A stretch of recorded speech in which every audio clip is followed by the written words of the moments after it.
Hello friends, कल हमने oncology के बारे में पढ़ा था।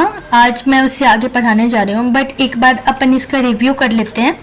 तो ऑन्कोलॉजी के बारे में जैसा कि मैंने आपको बताया था, इंट्रोडक्शन दिया था, ऑन्कोलॉजी ऑन्कोस एंड लॉगस वर्ड से मिलकर बना हुआ है, जिसका मीनिंग होते हैं कि बल्क मास या ट्यूमर, और जिसमें हम ऑन्कोलॉजी में बल्क मास या ट्यूमर की स्टडी करते हैं। कैंसर का मतलब होता है नासूर या कर्क रोग। Father of oncology BJ Kennedy को कहा जाता है। उसके बाद हमने देखा था neoplasm neoplasia. Neoplasm and neoplasis का मतलब होता है कि new growth of the cells. उसके बाद अपन ने normal cell and cancerous cell का डिफरेंस देखा था कि नॉर्मल सेल जो होता है स्पेसिफिक मॉर्फोलॉजी होती है, कैंसरस सेल में स्पेसिफिक मॉर्फोलॉजी नहीं होती है। ये सारी चीज़ें अपन ने देखा था। उसके बाद मैं आपको बताने जा रही हूँ कार्सिनोमा, उसके टाइप्स एंड कार्सिनोमा की टाइप्स के बीच जो डिफरेंस होते हैं वो, ये सारी चीज़ें आज अपन डील करेंगे। तो कार्सिनोमा क्या होता है? कार्सिनोमा कैंसर को ही बोलते हैं। कार्सिनोमा को हम डिफाइन करते हैं एबनॉर्मल मास सेल्स, जो नॉर्मल मास सेल्स नहीं होते, एबनॉर्मली तरीके से ग्रोथ करते रहते हैं, उनको हम एबनॉर्मल मास सेल्स के नाम से भी जानते हैं। Differentiate to adjacent tissue, normal cell tissue and जो डिजीज कंडीशन वाली सेल टिश्यू है, दोनों के बीच में हमें डिफरेंस देखने को मिलती है। एज ए एग्जाम्पल आप देख लें तो अगर किसी को स्किन डिजीज है, स्किन कैंसर हो गया है या फिर लिप्स कैंसर हो गया है और किसी दूसरे को नहीं है, तो दोनों पर्सन के बीच में आपको डिफरेंस देखने को मिलेगा। उसके बाद है कुछ लोग हैं कार्सिनोजेन लेफ्ट करके मैंने लिखा हुआ है। कुछ लोग हैं जो 10 साल 15 साल तक बीड़ी तंबाकू सिगरेट फूकते रहते हैं। उसके बाद डॉक्टर उनको डायग्नोस करता है कि लंग्स कैंसर है। फिर अगर उनको डायग्नोस हो जाता है तो वो सोचती कि हम कैंसर या सिगरेट पीना बंद कर देंगे। तो ऐसा करने से उनका फिर क्या होता है कि अगर वो ऐसा करते भी हैं तो उनको लगता है कि अब हमारी बीमारी ठीक हो जाएगी। अगर मैं कैंसर से जो पीड़ित है तो उनको लगता है कि कैंसर ठीक हो जाएगा, लेकिन ऐसा नहीं है। एक्चुअली में जो लोग एक बार कार्सिनोजन के चपेट में आ जाते हैं तो वो हमारे सेल्स के अंदर जाकर के, हमारे बॉडी में जाकर के सेल डिवीजन स्टार्ट कर देता है और इन्फेक्टेड सेल ग्रोथ होता रहता है कंटिन्यूअसली। तो अगर यही समझाने का मीनिंग है कि अगर आप सिगरेट बीड़ी तंबाकू डिजीज होने के बाद स्टॉप भी करते हो तो भी कोई मतलब नहीं है। अब हम देखेंगे कि कार्सिनोमा जो होता है वो 2 टाइप्स के होते हैं। आपको दिखाई दे रहा होगा, एक होता है बिनाइन एंड देन होता है मैलिग्नेंट। 2 टाइप के होते हैं कार्सिनोमा। बिनाइन और मैलिग्नेंट बहुत अच्छे होते हैं, है ना? आपको जानकारी होगा? नहीं, ये सुनने में बहुत अच्छे लगते हैं बट होने में नहीं, तो इसलिए ये नहीं हो तभी बेटर है। तो कैंसर के 2 टाइप है, benign tumour and malignant tumour. अब ये मैं एक डायग्राम के माध्यम से आपको बताने जा रही हूँ। ये जो है हमारा नॉर्मल सेल है, ठीक है? नॉर्मल टिश्यू है, उसके अंदर ये सेल है, ठीक है? अब ये नॉर्मल सेल है, वो धीरे धीरे क्या होता है, इसमें मांस वही रहता है, इसके बीच में सेल जो है वो ग्रोथ कर रहा है। आप देख रहे होंगे सेल इसमें बढ़ गया है। फिर देखो, फिर मांस वही है, इसमें सेल ज़्यादा ग्रोथ हो गया है। फिर देखो, फिर मांस वही है, इसमें सेल ज़्यादा ग्रोथ हो गया है ना? तो ये बिनाइन ट्यूमर है। ये क्या है? बिनाइन ट्यूमर है। ऐसे क्यों हो रहा है?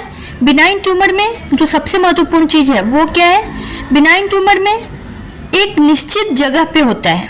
बिनाइन ट्यूमर एक निश्चित प्लेस पे होता है ना? जगह वही रहती है, इसमें सेल ग्रोथ होता है, ठीक है?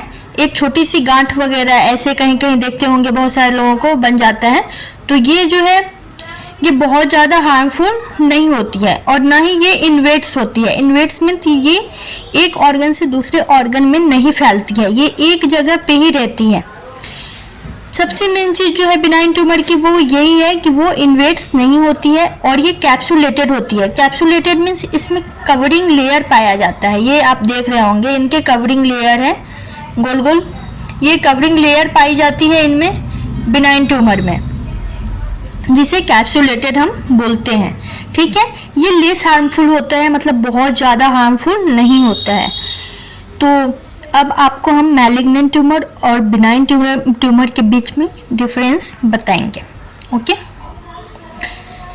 बिनाइन ट्यूमर में जहाँ तक आपने देखा कि बिनाइन ट्यूमर जो होता है वो कैप्सुलेटेड होता है, जैसा कि इसमें आप देख रहे हो कि इसमें कवरिंग लेयर पाई जाती है, कैप्सुलेटेड होता है। नॉन हार्मफुल या फिर लेस हार्मफुल आप बोल सकते हो, मतलब बहुत कम हार्मफुल होता है। कभी किसी किसी को आप देखते होंगे छोटी छोटी सी गिल्टियाँ टाइप का कहीं कहीं निकल जाती है या फिर छोटी सी मस्से टाइप के रहते हैं, तो वो बिनाइन ट्यूमर का ही एग्जाम्पल है। नॉन इन्वेट्स होता है, मतलब कि बिनाइन ट्यूमर जो है वो फैलता नहीं है, स्प्रेड नहीं होता है, एक जगह से एक ऑर्गन से दूसरे ऑर्गन में नहीं जाता है, एक जगह ही रहता है। ये लोकल होता है। लोकल मीन्स ये जो है वो एक स्थान पे ही रहता है, दूसरी स्थान पे नहीं फैलता है। इजली रिमूवेबल होता है।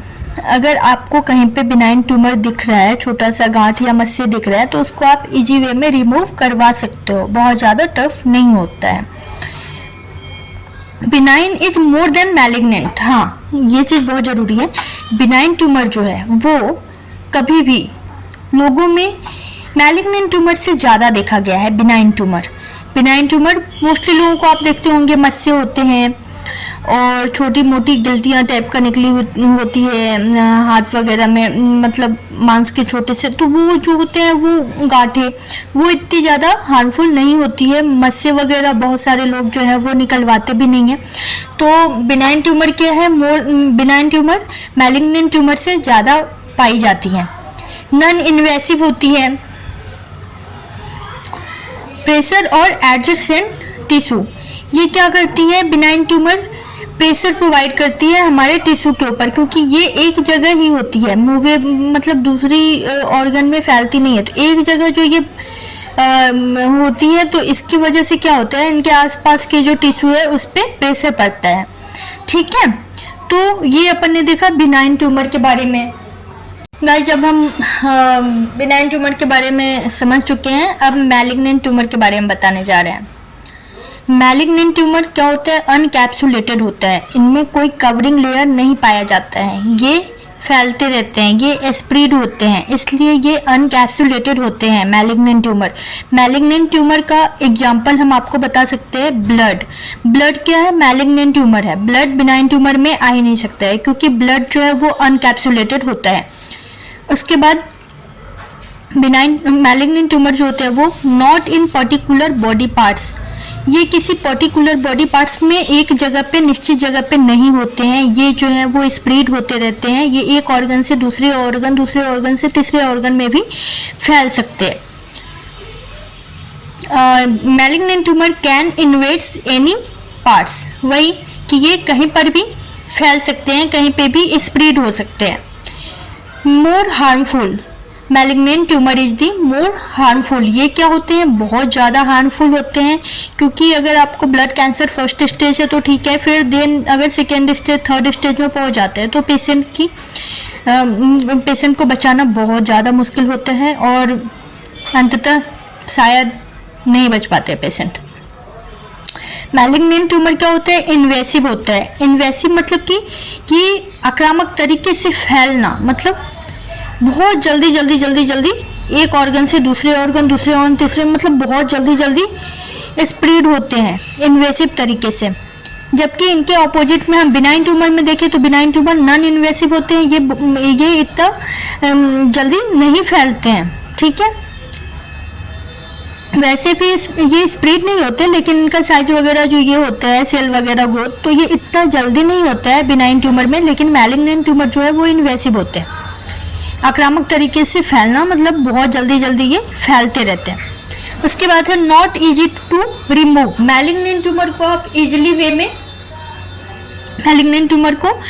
वे में रिमूव आप नहीं कर सकते हो, क्योंकि वो एक पार्ट से दूसरे बॉडी पार्ट में फैल जाते हैं बहुत जल्दी।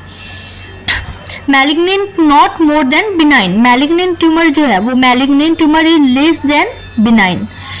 बिनाइन ट्यूमर हमने आपको बताया था, क्योंकि ऑल ओवर वर्ल्ड में बिनाइन ट्यूमर जो है वो मैलिग्नेंट ट्यूमर से ज़्यादा पाया जाता है, मैलिग्नेंट ट्यूमर बिनाइन के कंपैरिजन में कम पाया जाता है।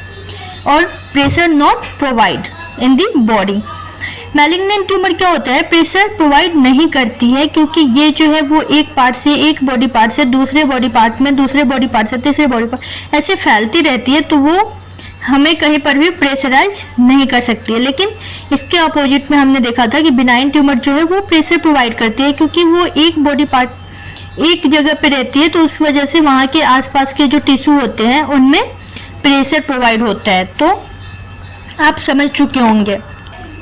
ओके गाइज, नेक्स्ट क्लास में हम इससे आगे की कॉन्सेप्ट ऑफ कैंसर डिस्कस करेंगे। Okay, thank you so much.